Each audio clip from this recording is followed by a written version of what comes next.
So the Jaguar IS has been added to the file, so we're able to actually see it when it comes to War Thunder on the actual live client, which is cool.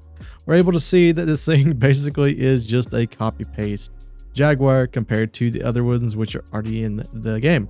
Now the thing about it is that you want to look at this BR right here and you want to kind of just disregard it as of right now. This is, a RBBR, but from the data mines on the dev server, this thing has already went up to 11.0.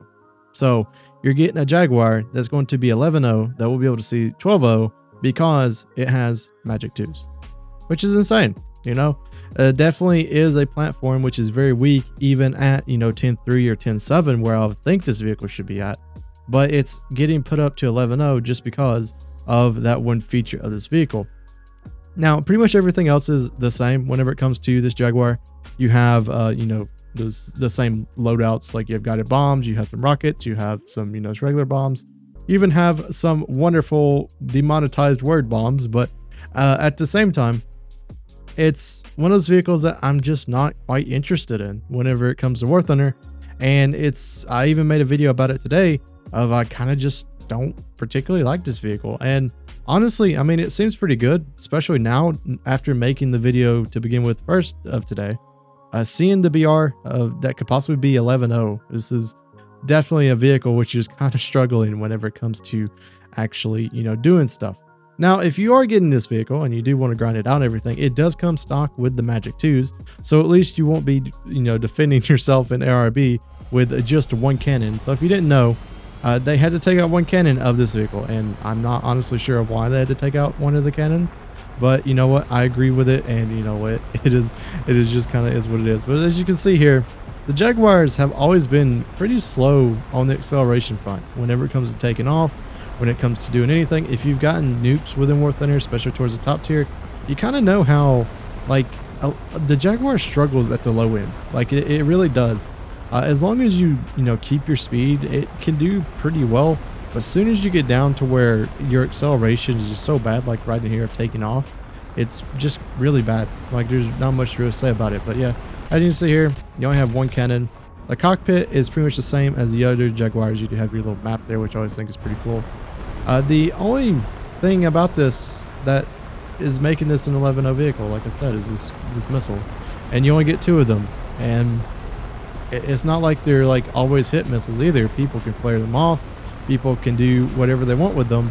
And really, this vehicle went from, like, if it was 10.3 to 10.7 to now it's just kind of there, if you know what I mean.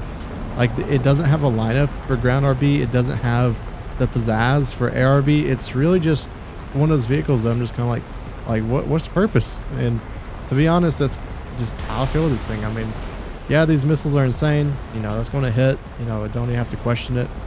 But what do you guys think about this vehicle?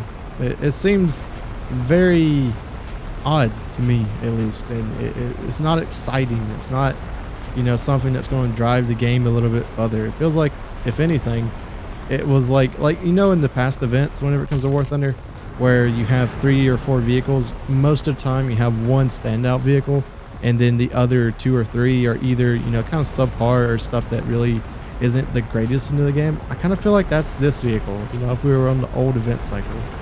It was just kind of there, and yeah, it kind of is what it is. But yeah, I mean, it's going to be decent at ground attacking, though, because it does have the guided bombs, which it has 3 of them, which is pretty good.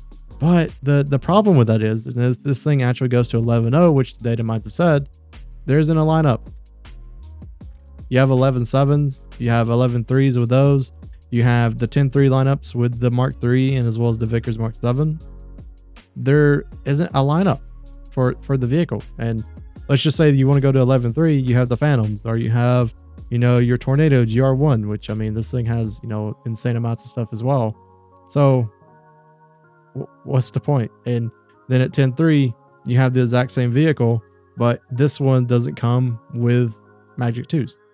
So yeah, this vehicle in general is very confusing to me. I'm not really sure who the target audience, so to say, is for this vehicle.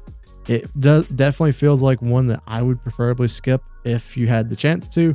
You're not really missing much with this, but if you are a War Thunder collector, you definitely will not want to miss this one whenever it comes to the game, because it's one of those I feel like it's going to be super rare, not because it's good or not because it's like, you know, unique or anything. It's just because I think less people are actually going to do this event as a whole. So yeah, I hope everyone has a wonderful day, and we'll see you guys in the next War Thunder video.